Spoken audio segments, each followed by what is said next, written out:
All right. Yeah.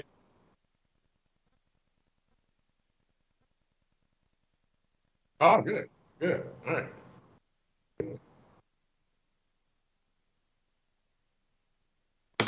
Cool, cool.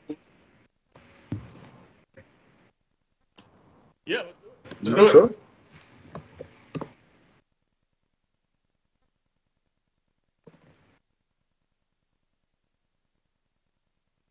I am.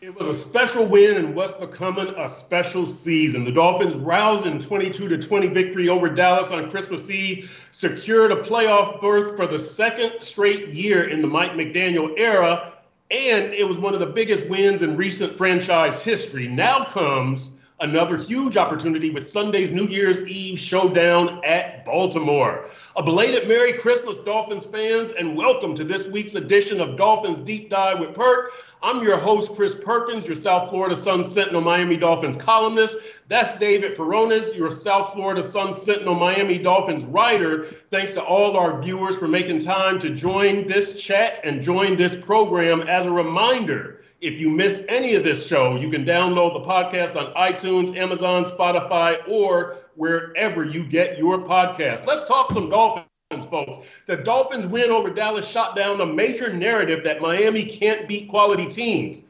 I used to promote that narrative. But another major narrative exists, and it says Miami can't beat quality teams on the road. With that in mind, we're going to take a look at the Dolphins' Super Bowl chances after that impressive win over Dallas. We also know Kansas City went down. We're going to examine the contributions of the lower-profile Dolphins players in that Dallas victory, and consider what that means moving forward. For our Furones bonus, I will ask you, what is the Miami Dolphins' most reliable characteristic? And of course, we're going to make our picks for the Baltimore game. We've got a full agenda. Let's dive in. All right, so let's talk about what the Dolphins' Super Bowl chances are after that Dallas victory. I mean, look, to me, Miami is even more solid as a top three AFC contender, along with Baltimore. I've still got Kansas City in there. I know they just got smoked 20-14 by the Raiders. And I say smoked because that offense of Kansas City's was terrible. But look, for the Dolphins, securing home field remains the biggest key to taking the easiest road to the Super Bowl. So, Furones, I say that, I don't trust Baltimore. And Kansas City is looking shaky. I might move Miami up to my number one AFC contender for the Super Bowl. I don't know yet. It'll depend on after this game. What are your thoughts on the Dolphins' chances of getting to the Super Bowl now after they beat Dallas and Kansas City has that loss? Okay, to get them as the number one contender in the AFC, after seeing what the Baltimore Ravens did to the San Francisco 49ers last night on Monday night over there in Santa Clara, compared to, the Dolphins finally got their first win against a contender, but just scraped by, last-second field goal at home. So I would still have to say right now it would be the Baltimore Ravens, but all that can change. That's the beautiful thing about this, is that the Dolphins can just leapfrog them this week. And in looking at the playoff scenarios, basically, here's what it comes down to, is Dolphins, of course, if they win their two games, they are the number one seed. No ifs, ands, or buts about it. All right, you beat the Ravens, you beat the Bills, you've secured the number one seed. If you win one of two, the Dolphins essentially clinch a top two seed. So they beat the Ravens, then they would have number one for the moment, but they could still lose that lose out on the number one seed if they do not beat Buffalo. They have to beat the Bills in order to seal it, because either the Ravens could jump right back ahead of them by one game if they also win their finale, or even the Browns can still get a chance at the number one seed overall if they win out and the Dolphins beat the Ravens, lose to the Bills, and Baltimore also loses its finale. They would be number one entering Week 18, and then also if the Dolphins lose their last two, Then you're looking at, assuming the Bills do beat the Patriots this weekend, the Dolphins would drop all the way to 6 in that scenario, which means in all likelihood a trip to Arrowhead for the wild card round. So absolutely vital importance that the Dolphins at least get one of these two games. First things first, get it against Baltimore. You can be number 1 going into the finale, and then you have that finale at home against the Bills, a team that the Dolphins will be eager to get some revenge on after the 48-20 Week 4 loss.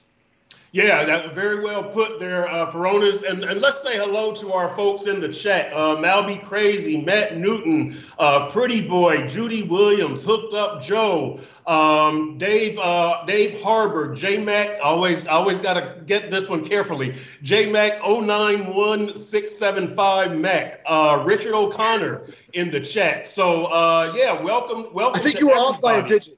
You were off by a digit on that one. But come on, Bert. No, I'm not actually criticizing you on that. You reeled off like eight numbers in a row, and I would have believed you. To our folks in the chat, by the way, some of your questions, we always appreciate your questions. You know, we answer them live on air. Some of the questions I will answer online later on today, too. So keep sending those questions in, and some of them we'll answer here during the show. Some of them we will answer, I will answer live online later on today. Furones, let me tell you this about Baltimore. You know I do not trust the Ravens. They give up leads. No lead is safe in the fourth quarter with the Ravens. We saw that firsthand last year, right, when the Dolphins scored 28 in the fourth quarter. This year, Baltimore has had 5 games in which they have lost a fourth quarter lead. 3 of those games have resulted in losses. Now, look, granted, when you look at some of those games, the leads weren't great, right? They had against Indy in that 22-19 loss, they had a 17-16 lead with 7:33 left, but they extended it to 19-16 with 2:03 left, and they ended up winning 22-19. You know, there was the Rams game also that they won in overtime. Baltimore did 37-31. They were outscored 11-9 in the fourth quarter. Not really bad. They took. I know we texted during that one. You got on me about that, Furones.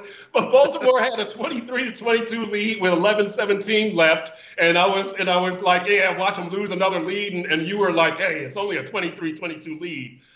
So I'll get the ball again after. You know, they are allowed to also retake the lead coming off of that. They did, and they won in overtime on that 76-yard punt return. But look, but again, 5 games where they had a fourth quarter, where they lost a fourth quarter lead this year. 3 of those resulted in losses.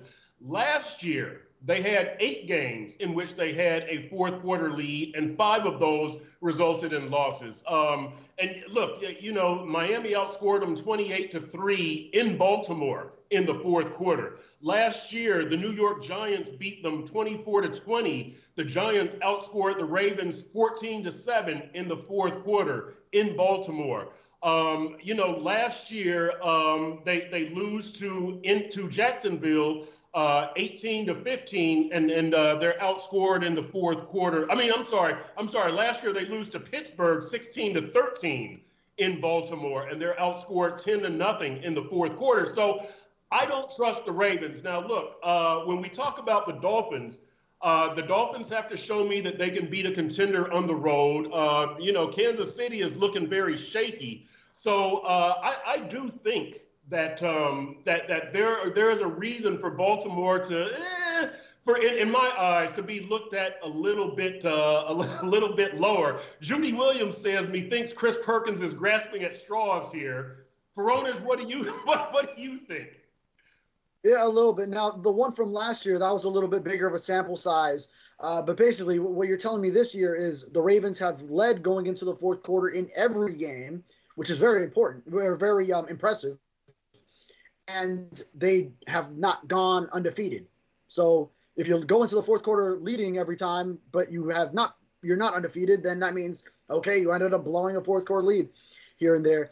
I don't think the ones this year have been, well, obviously not. They haven't been as egregious as when they blew that game against the Dolphins, because they were up 21 points 2 different occasions, including the fourth quarter, and then suddenly just forgot to play defense and forgot that they should cover Tyreek Hill when he's running deep, and he was wide open a couple times, and Tua hit him.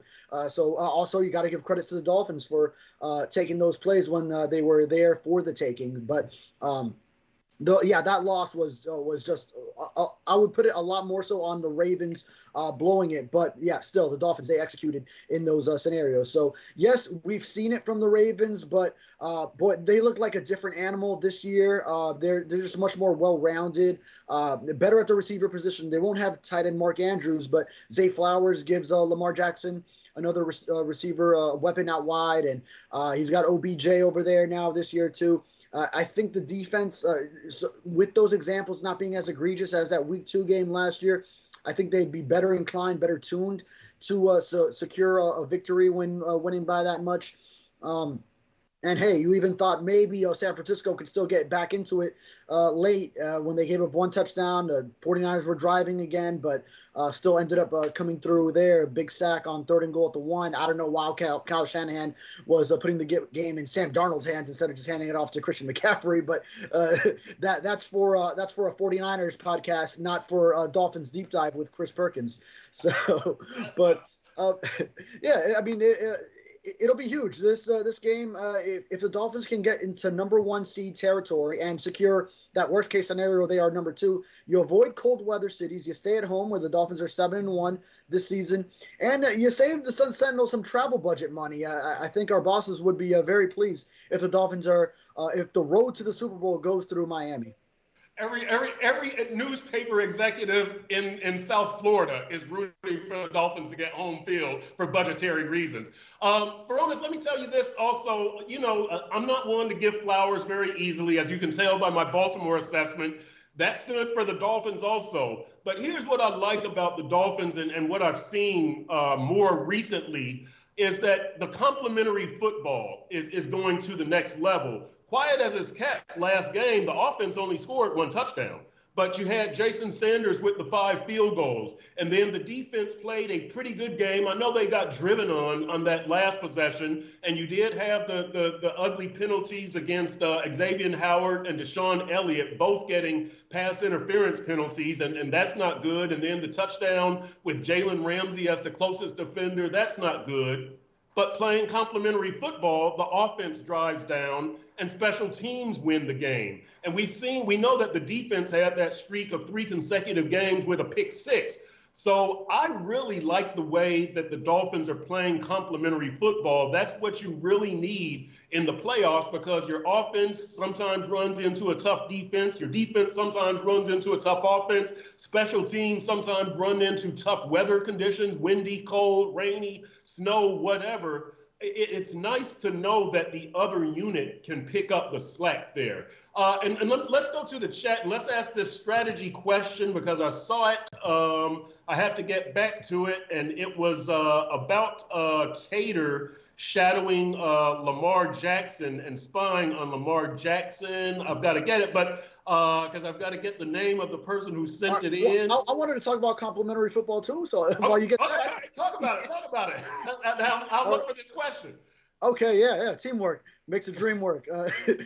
Yeah, I mean, I'll say this is as complimentary as we've seen the Dolphins play, because now special teams is really on a high right now. The big game from Jason Sanders, 3 50-yarders plus a game winner. You got Jake Bailey pinning them down, the Cowboys down deep in their territory with Elijah Campbell picking that. Braxton Berrios, he's been so solid in the return game. That with the offense still ranking at the top in several categories.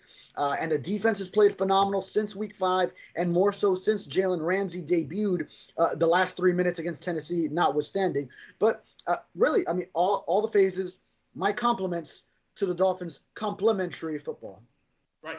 Look at you, man. You're a wordsmith, Furones. Look at that. So Chauncey Smith asks, and Robert Burns, glad to see you in the chat. Yeah, you finally made it. Chauncey Smith asks, Cater shadows Lamar this week? ? So, obviously this would not be a shadow like Jalen Ramsey did on Garrett Wilson against the Jets. This would be putting a spy on Lamar Jackson, sometimes handled by a linebacker. Is that a good idea, Furones? I'll give you first shot at this one. Is that a good idea? Yeah, with Cater, now, I mean, he gives you a really good athlete and someone who, for his size, is a strong tackler as well. So, I mean, he could be a candidate. There's a lot of guys that could be.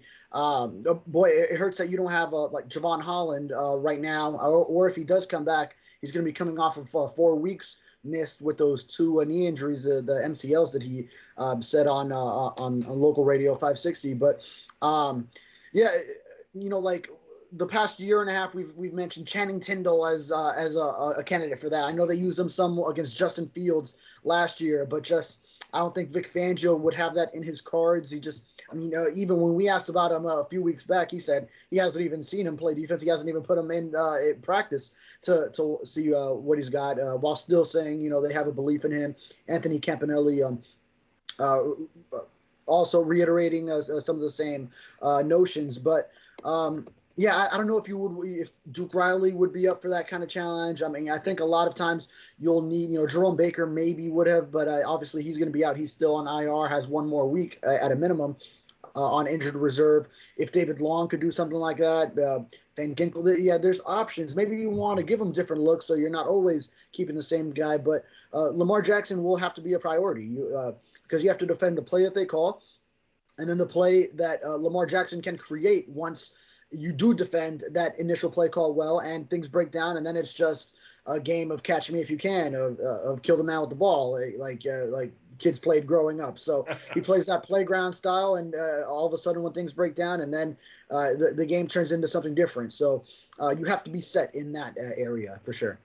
Yeah, and I think you're right with Duke Riley, and you're also, because he'd be the man to do it, I think, but you're also right, and this doesn't seem to be the Vic Fangio style. Now, they did it with Ramsey against Garrett Wilson, but Xavier Howard was out that game. And so I think that the Dolphins and Vic Fangio kind of look at this as, we're going to play our base defense, we're going to do what we do best unless we have good reason to think that this is not working or this will not work, because they always talk about the residual or the trickle, the ripple effects, of having one man shadow somebody. And so, I don't know if they're comfortable having Duke Riley shadow Lamar and what it would mean for the rest of the defense. But if anybody did it, I think Duke Riley would be the man to do it. This one from J-Mac, what do you think needs to happen for our offense to get back to scoring touchdowns instead of field goals? I'll give you that one first, Furones. Okay, yeah, put me on the spot. Well, I mean, yeah, there was a good game they were just coming off of, scoring in the red zone against the Jets, and you ran the ball. Raheem Mostert was able to punch it in twice on the ground. This game, it didn't go down that way, and really should have had a 6th field goal. I know you like the decision to go for it in your. Did you have it in your things we learned? Was that where you had it? That you did like, yeah, I didn't love the play call, Cedric Wilson fade. That was one that Mike McDaniel admitted himself on Hard Knocks to the team that he felt it was a quote unquote trash play call, that he told the team when he did it on a 3rd and goal at the 2 in the Tennessee Monday night game. So it was interesting that they went right back to it. Maybe there's like mind games of, well, they won't go back to it because we just watched on Hard Knocks that he said it's a trash play call, try to catch him off guard. So maybe there's like some reverse psychology aspect to it, but it was interesting to see him try to go to it again. Yeah, I mean, if they could get the tight end involved more, because that's one thing. The Dolphins do not have a tight end touchdown through week 16 of the season. We are down to the final 2 regular season games. Durham Smythe hasn't scored a touchdown, and then after that, it's Julian Hill and Tyler Kroft as a tight end. So we have not seen the Dolphins score a touchdown with a tight end. That was one thing Mike Gesicki was providing, although he didn't block the way it's required in this offense. Although he was split out wide a lot, and that was sort of the name he had made for himself under previous regimes, but he was still catching touchdowns, Gesicki was last season, even as little as he was used. So that's one thing that maybe that would be the next step in the evolution for this Dolphins offense. I know reader asked me in the last week's Q&A, and then I mentioned that, and then even on the Fox broadcast, I was rewatching it, and Mike McDaniel had told Kevin Burkhardt and Greg Olson that would be the next step. I imagine Greg Olson was the one to ask and really push that agenda to Mike McDaniel, being the former tight end Miami Hurricane, of course. So that would be one thing. If they can ignite that late in the season, that would be huge for red zone efficiency. And hey, you have a guy like Chase Claypool too, if you want to give him some offensive snaps in those packages down there. Yeah, I think, Jeff Wilson and Chase Claypool and the red zone scoring.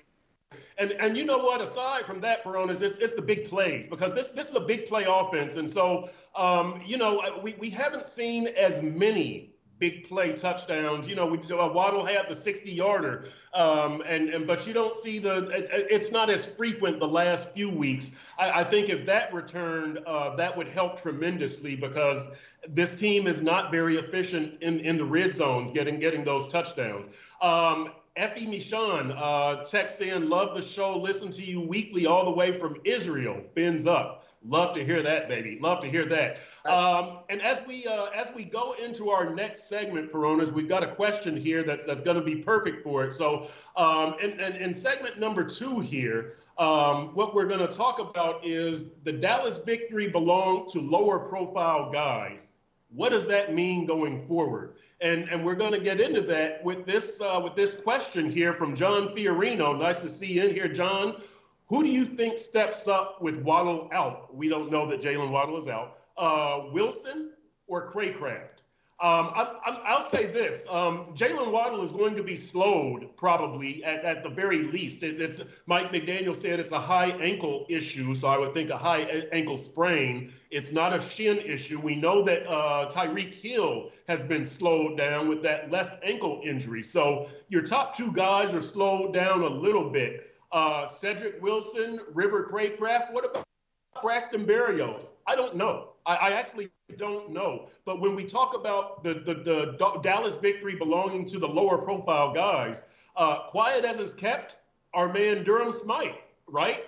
He has, I don't have it in front of me, 5 receptions for 56 yards, I believe. And I think the 5 receptions tied a career high. The 56 yards was 3 yards shy of his career high. So Durham Smythe very quietly had a good job, had a good game. Lower profile guys, Jason Sanders, right, with the field goal. Kendall Lamb, the job he did against Micah Parsons. Oh my goodness. Deshaun Elliott, that tackle near the goal line on Tony Pollard, that was probably the second biggest play of the game after Jason Sanders' game-winning field goal. Brandon Jones recovers that fumble on the next play. Jake Bailey, the holder, the punter, notices there's 10 men on the field on that 57-yard field goal attempt, and they take the timeout. They get Durham Smythe back out there. He hits the 57-yarder. Jason Sanders was telling me after the game, you never snap it with 10 men on the field. So good job there by Jake Bailey. By the way, Jake Bailey, I asked him, you do the count. The count came to, I didn't know you do the count this simply. He says there's 4 men on Blake Ferguson's left and 4 men on his right. And I was doing the math. I'm like, yeah, 8. Ferguson is 9, Bailey is 10, Sanders is 11. So 4 men on each side of Blake. That's brilliant. I never thought of that, but I'm a football idiot. Elijah Campbell, we're talking about lower profile guys. He downs that punt at the 2-yard line, right? Lower profile guys. What about Liam Eichenberg, Lester Cotton, Robert Jones, the job that they did on protection? So Furones, wherever you want to go with this on guys who might step up with Waddle out, or continuing on this theme of guys stepping up to win that Dallas game. Yeah, piggybacking off of the tight end talk, Durham Smythe now 2 straight games where he's been more involved. So if the Dolphins can finally get that to go into the red zone, and then that utilization of the tight end there, then that could expand on their proficiency. Maybe some of the recent struggles that were somewhat alleviated against the Jets when they pounded it in, but still here after this Dallas game. Kendall Lamb was phenomenal. I mean, that was the big key because, hey, you even wrote a whole a whole preview on the big matchups, and that the biggest one might be Austin Jackson coming in with the oblique injury. How would he fare against Micah Parsons? Then 90 minutes before kickoff, we do learn, all right, Austin Jackson is indeed active, something that we could kind of foresee because the Dolphins didn't elevate another offensive lineman. So they essentially had 8. That's the number you want going into a game day. So you knew he would be available, be active. But then we've seen Mike McDaniel do this before. He did it with Connor Williams one time, did it with Robert Hunt one game as he's been coming back from this hamstring injury and sort of had it nagging, is that you keep a starting lineman available, but you don't start him because maybe whatever injury is holding him back can't get him through the full 60 minutes of the game. He's not really available as a starter. But if there's an emergency situation, 1 or 2, a couple of injuries occur, then you go down the depth chart and you can say, all right, from the moment of that injury, Austin Jackson in this case can get us to the finish line. So, but then you didn't have him, and Kendall Lamb was very formidable there, as he has been at left tackle when Teron Armstead has been out. This was another game where you had 4 starting offensive linemen out. It's been usually it's been Austin Jackson been the one. There was a stretch of games where he was the only one that was available, and then you had left tackle to right guard all out when Robert Hunt started missing time. This game it was only Teron Armstead, the whole 3 interior offensive linemen from Connor Williams being out for the season. Isaiah Wynn down with that quadriceps injury since week 7, and now Robert Hunt missing 6 of his last 7 starts. Then Jackson wasn't available for this one, and this offensive line, through all that shuffling, now, 11 different starting O-line combinations, still holding its own and against an elite pass rusher like Micah Parsons in this game. So that was huge. And you mentioned the Deshaun Elliott play. Then, that because you just came off a game where you had 2 of your safeties down, so you get one of them back. He missed the game from concussion protocol, and right after that, he's making a play at the goal line like that. It looked like Pollard was just going to walk in, right, and then you just survive one more play, and then leave the window open for a mishap to happen like the Cowboys had on the exchange from Dak to the fullback Lipke, and Brandon Jones comes up with the big play early in the game. There were so many situations. Whichever team lost in that game, I was talking to one of the Dallas Cowboys beat writers, who's friends of ours, Clarence Hill, after the game by the elevator, and we were talking about how whichever team lost, there were going to be a bunch of missed opportunities you could point to, because the Dolphins also missed theirs with settling for so many field goals, the 4th down that they missed, etc., and for the Cowboys too. So same perspective for both teams. 2 teams that were already battling some of the same narratives going into this one had the same thing going during the game. And the Dolphins, hey, those are the type of games. If you can win those games, that's what gets you through a long season. Yeah, I love the way this season is shaping up, because, again, there's just no clear favorite. Like, every team you can point to something. Right, that San Francisco, again, they had that 3-game losing streak, and they lose last night, and Baltimore, with my thing is no lead is safe. Miami and Dallas, you've got to show me that you can beat good teams and beat them on the road. And Detroit, you haven't been there before, and on. Kansas City can't score. So I love the way these playoffs are shaping up, and the race for the number 1 seed. And I think it's going to be great playoffs. I think it's going to be great playoffs. Let's go back out to the text. And Dave Harbor says the lack of touchdowns is very concerning. Can't expect to win a playoff game just kicking field goals.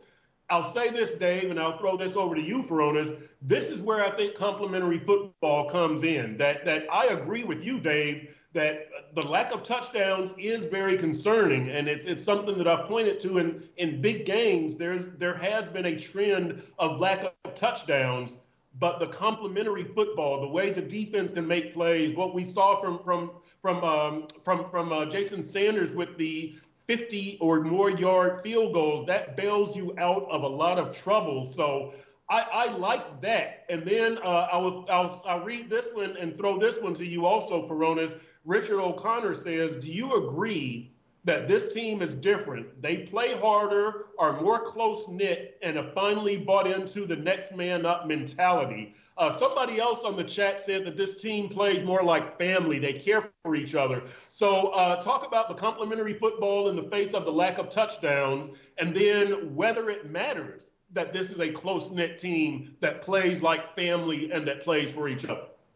Sure. Well, I think a lot of people would have said the same thing as this reader is saying about you're not going to win a playoff game with field goals about this Dallas Cowboys game. I bet a lot of people early in the game when it was 7-3, 7-6, then they scored their touchdown, so they got to 13-7. But when it was those early scores, sort of saying you're not going to beat this Cowboys team with field goals. Hey, they ended up beating the Cowboys with 5 field goals, and it should have been 6 really if they take the points there instead of going for the Cedric Wilson fade on 4th and goal at the 5.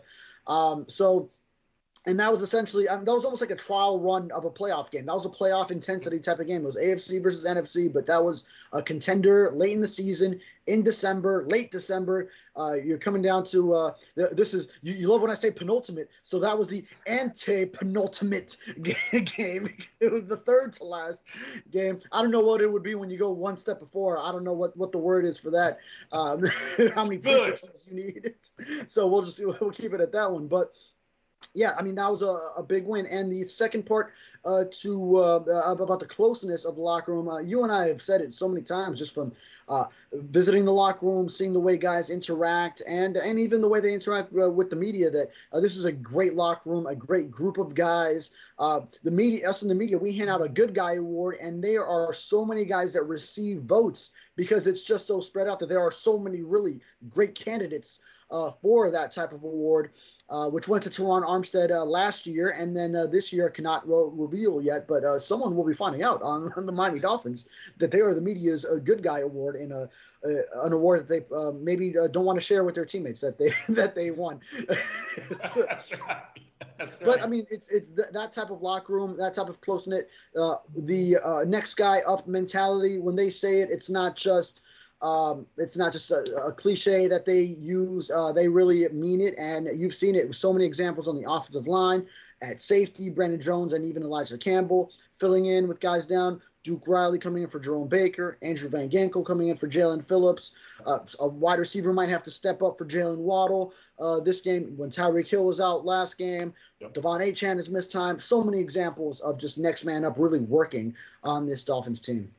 Yeah, 2 things from the chat, from a couple of people that we don't see in here very often, and they're talking about the same subject. I got in New Jersey says, next year we need a stud tight end. Sam Cavasin, C-A-V-A-S-I-N, Cavasin? Anyway, Sam, that's terrible. I'm sorry. I apologize, Sam. Sam says Finns need another tight end like Laporta. Sam Laporta from Iowa. He's with Detroit. So talk about the tight end. He was the guy you wanted in the draft, right? That was the guy that I wanted. Yeah, well, I think we all did, really. I think. Right. Here's the thing, though, Furones. I think the Dolphins have made it very clear to us want at the tight end position. It's not the Mike Gesicki, Sam Laporta model. It is the Durham Smythe model, right? So I don't think they're going to go out and draft a stud tight end or pick somebody up in free agency, because that doesn't seem to be the direction the Mike McDaniel offense is leaning. What are your thoughts on that? And the tight end would help in the red zone, but it's just not what they do right now under Mike McDaniel. Well, the blocking on the edge is the prerequisite for this offense under Mike McDaniel. Offensive coordinator Frank Smith, who might be a head coaching candidate this season, and tight ends coach John Embry, they require this. They're running the outside zone, the rushes to the perimeter. You need your tight end on that side to be a good blocker. So a lot of what the Dolphins do successfully can be attributed to Durham Smythe's presence there at that position. Now, then the next step would be that this tight end can also give you, and we're seeing it the last couple of games from Durham Smythe coming through on his targets, had those 5 for 56. But now, if you can also get that lost quality that went away to New England in Mike Gesicki, if you have a tight end that combines that, okay, he can be your blocker, but then also when you get down in the red zone, he's a viable option, a threat that you can go to, throw a jump ball up. I think we saw glimpses of it with Julian Hill in training camp. Obviously, he's an undrafted rookie, guy that's trying to prove himself in the league. So not like one of the top prospects, but a guy who has some potential, that has flashed in practices that we saw way back in training camp. But if you get those qualities put together, then I think that would really be the next step of the tight end in the evolution of this offense going into a third year. Or maybe if they unlock it deep into this season and it's an X factor in the postseason, that would be a huge boost down the final playoff run. To Sheriff West, yeah, I see your question. I plan on answering it online today, but we got time. I'll answer it right now, and I might answer it online also. So here's the question. Should Fangio go back to what Brian Flores did to create 8+ sacks and 0 blitz Lamar Jackson, having X and Ramsey healthy, and that way you switch it up from the zone? Again, this does not seem to be Fangio's style. I would agree with you to give him some different looks, give Lamar Jackson some different looks, and I think they will give Lamar Jackson different looks. But a steady diet of 0 blitzes, or having Jalen Ramsey shadow somebody, or having Duke Riley spy on Lamar Jackson, so far, those are not things that Fangio consistently does. Yes, Ramsey spied on Garrett Wilson against the Jets when Xavier Howard was out. But Fangio seems to be a guy who relies on what they do out of their base defense. What are your thoughts of Furones? I mean, do you 0 blitz Lamar? And because you do have X and Jalen Ramsey healthy, you can kind of cover those receivers.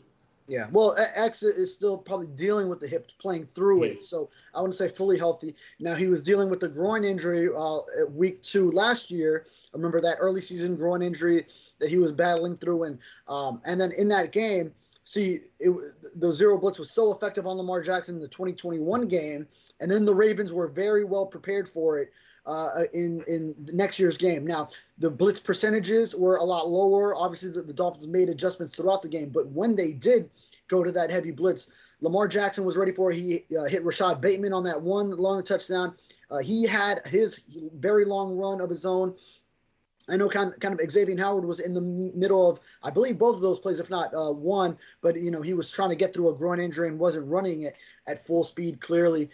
So I think the Ravens showed that they will be prepared for that, but they also probably are mixing in that they know it's not Brian Flores' and Josh Boyer's defense anymore that they're preparing for. So maybe it could be an element of surprise if it's just sprinkled in, but not a very heavy portion of the game plan.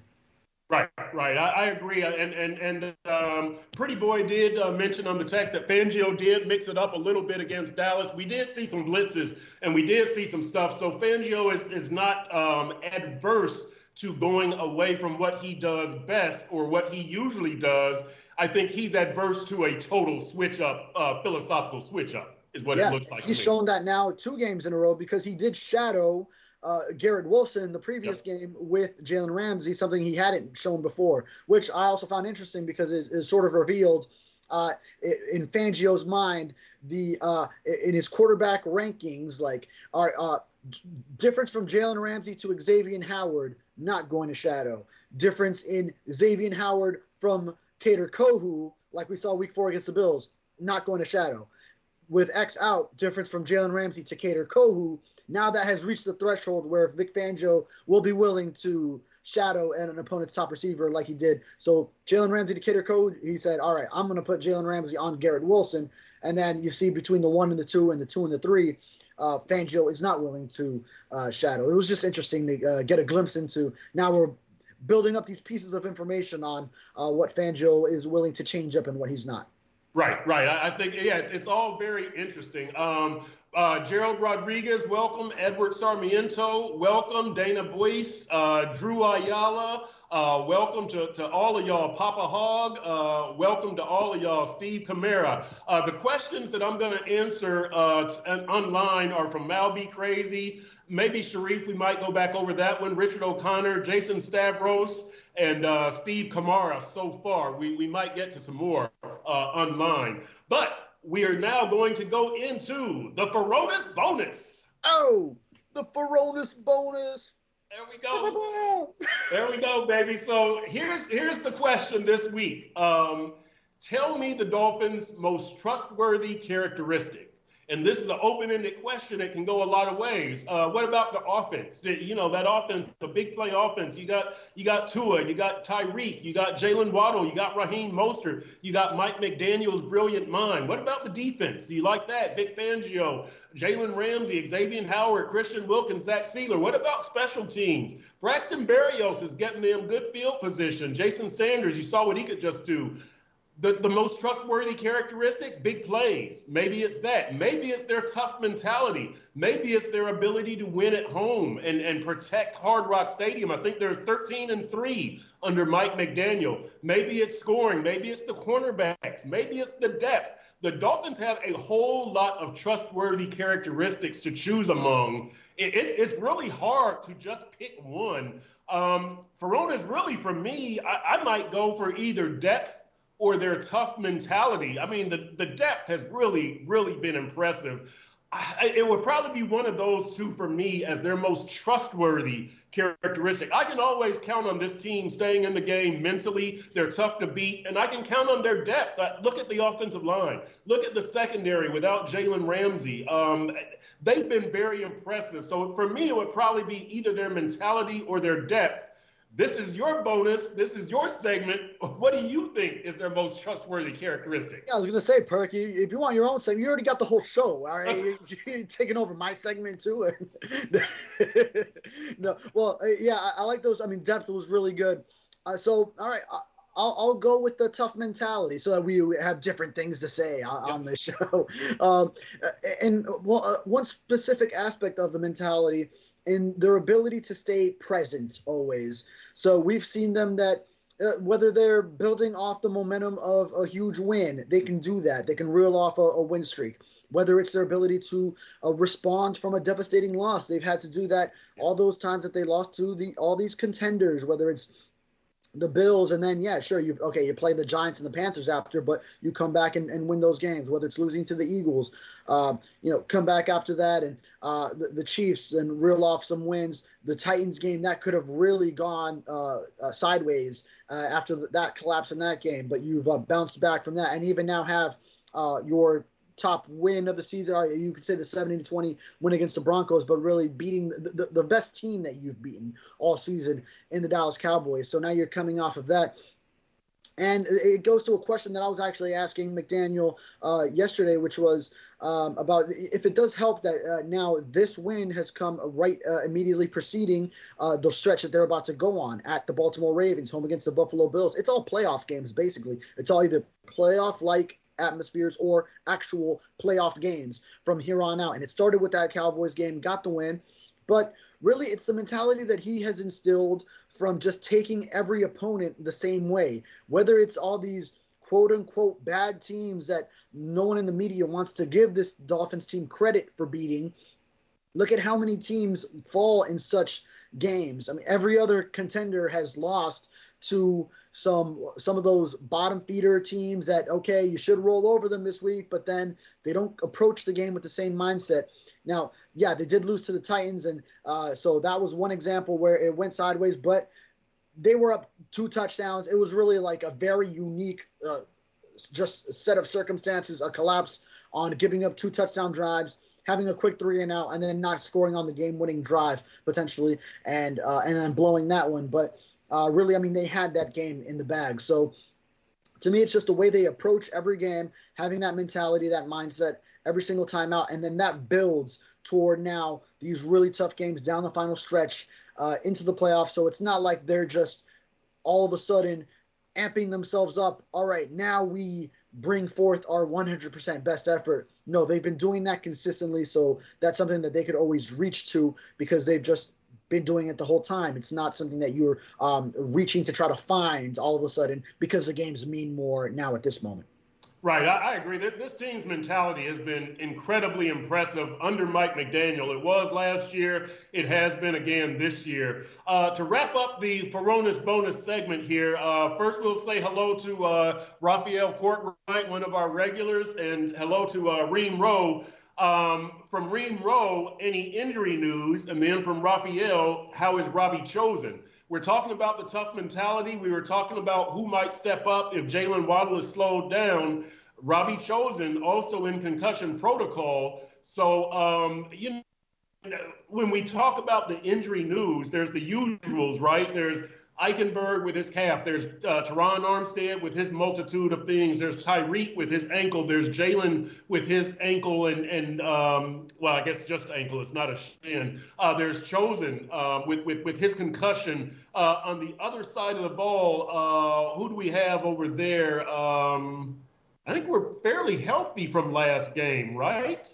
But anyway, talk about the injury news for Furones, and what about Robbie Chosen? And if, building on Chosen, if Chosen and Waddle and Hill are slowed, is it Braxton Berrios? Is it Sid Wilson?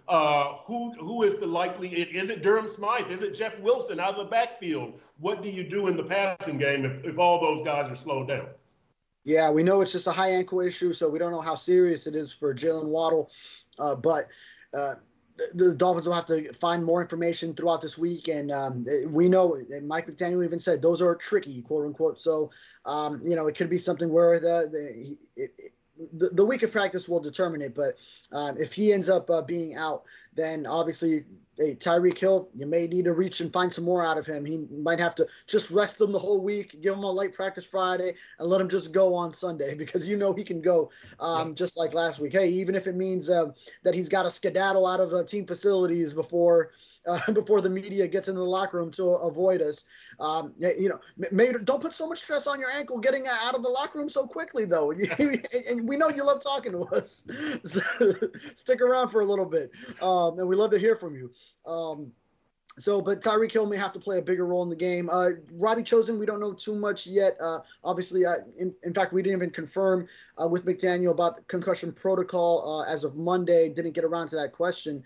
But we know he was out after his evaluation pursuant to concussion protocol. So as the NFL now officially states in all its announcements. So that's something to monitor throughout the week, especially if you're going to be without Waddle. That's wide receiver depth there. That is key.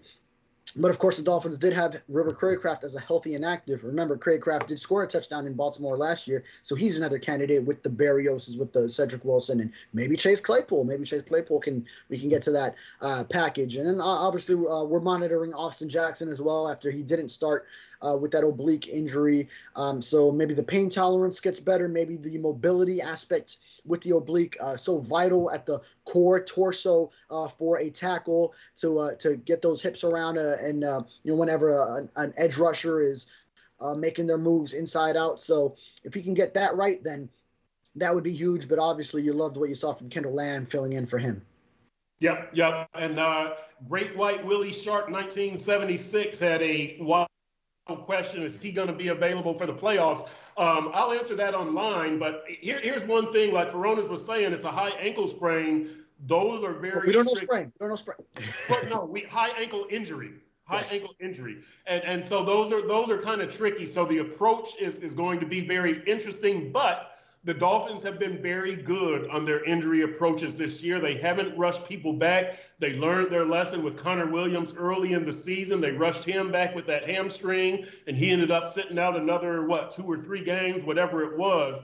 They've learned from that. They're being very judicious with everybody. Javon Holland might be Exhibit A currently. Now, here's a question to you. I won't even put it on the chat. This is from @David Furones. So Mike McDaniel said that he doesn't expect him to be out long, Jalen Waddle. He doesn't expect him to be out long. But, I mean, some could argue missing this one game is long because it's so important. Is this a scenario where you do push a guy because of how important this game is, and you could seal the AFC East, you could clinch a 1 or 2 seed, put yourself 1 win away from the number 1 seed? Is this one where you're so close to the finish line that you do push a guy instead of being as judicious as you say and preparing for the playoffs, even though you know you will be in the playoffs regardless?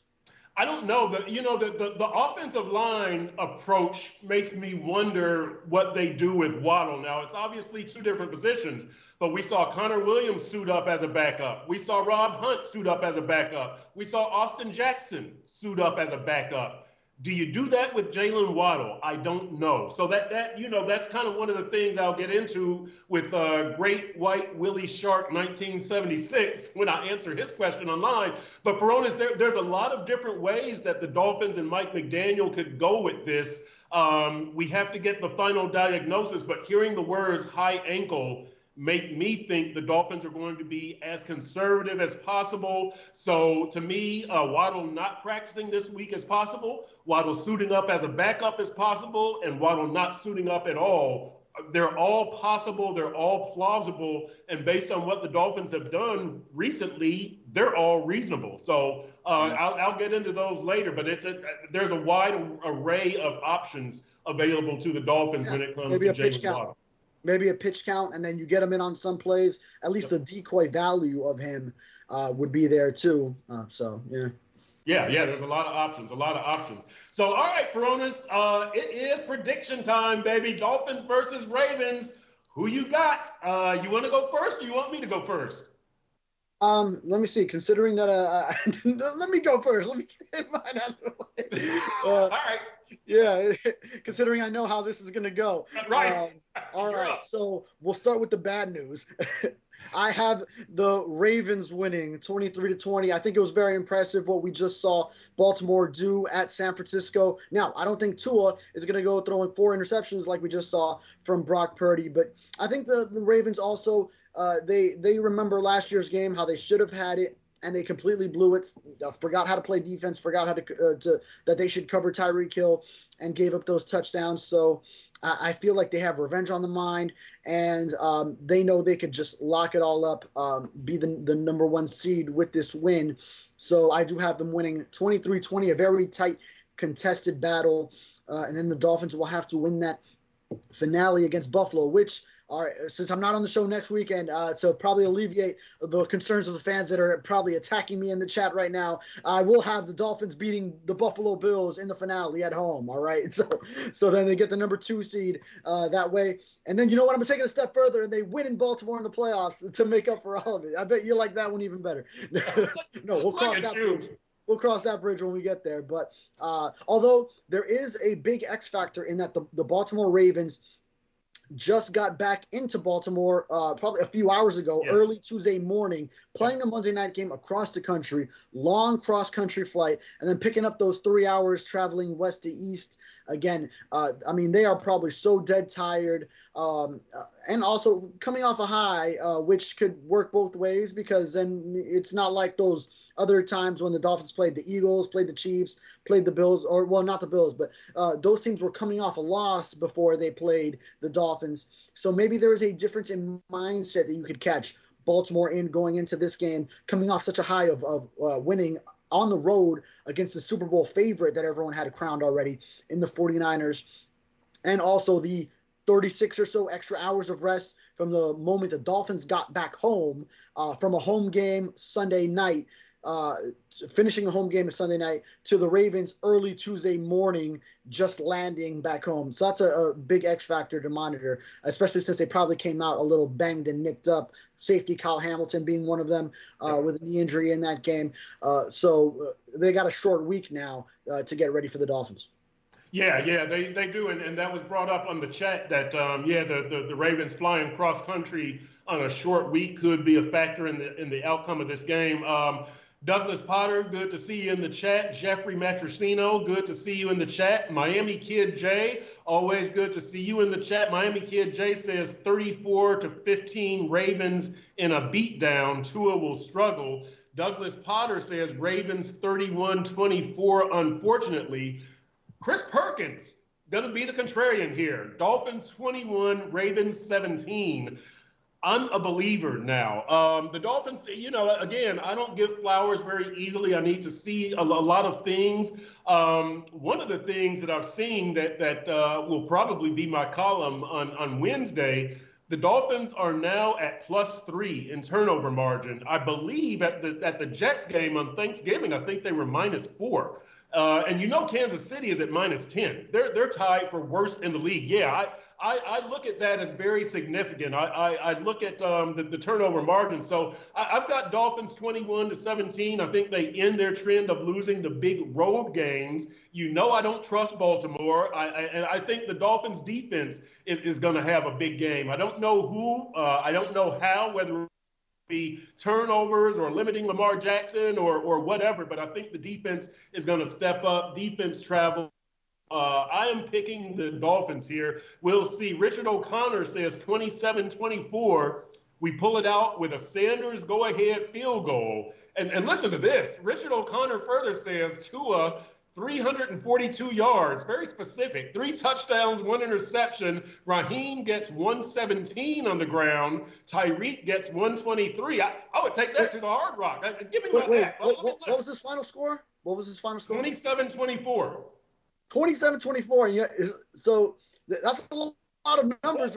So Tua already has the 3 touchdowns. So nothing on the ground. 27 is 3 touchdowns and 2 field goals. So, boy, I feel like they would score more than that if you have all those numbers going. That Tua's got 1 interception. Maybe somebody loses a fumble. Who knows? But I like that. We'll see, man. We'll see. I am hoping that the Dolphins get this. And look, and somebody mentions that Buffalo has got New England, and that's not an easy game. Now, New England already took their blood last week, but they could do it again. They took it against Denver, but they could strike again. Tervalis Tinker checking in says Dolphins 27, Ravens 17. Raphael Portwright 31-27 Dolphins. Tervalis always checking in from the Bahamas. We appreciate that. So Jeffrey Matrosino says either team could win by 2 touchdowns. What do you think about that, Furones? Yeah, well, I mean, considering that the Dolphins went on a 28-3 run last year in the fourth quarter, and the Ravens built such a lead earlier in that game, sure, yeah. I mean, these two teams could something like that could certainly go in that direction. By the way, it's no guarantee that the Bills will beat the Patriots. The Bills have already lost to the Patriots this season, and we know Bill Belichick has had their number at times, and so watch out for that. The Patriots are actually going for the season sweep against the Buffalo Bills. Don't forget that game. That's right. We'll end it on these two. Miami Kid Jay says, will Holland be available? Your thoughts, Javon Holland? Boy, I don't know what to tell you on Javon Holland. I mean, he's been questionable the last 4 weeks during every game day, and then he still hasn't been back. So it's already been 4 weeks, so that already would have constituted an IR stint. I know you didn't want to use an IR spot on him because you're limited with how many guys you could bring back. Pretty much Jerome Baker has that last spot that you do have, and obviously you're not going to put him on now. But I mean, I would just be BSing you if I went ahead and gave you a Javon Holland prediction, because I thought each of the last 3 weeks he was ready to come back, considering he was questionable the week before and then trying again. So I really do not know what to tell you on that one. I agree. I think that I would lean toward he'll be available, but I agree with you. I don't know. I thought he was going to be back before now. We give the last word of the show to Woody Michael. Great to see you in the chat, Woody. Woody says Tua seems to always play well against the Ravens. I think the Dolphins win 28-24. So that's it for this edition of Dolphins Deep Dive with Perk. We appreciate you guys. Lively, spirited chat. I will answer some of these questions online later today. That's David Furones. I'm Chris Perkins. You're watching SunSentinel.com.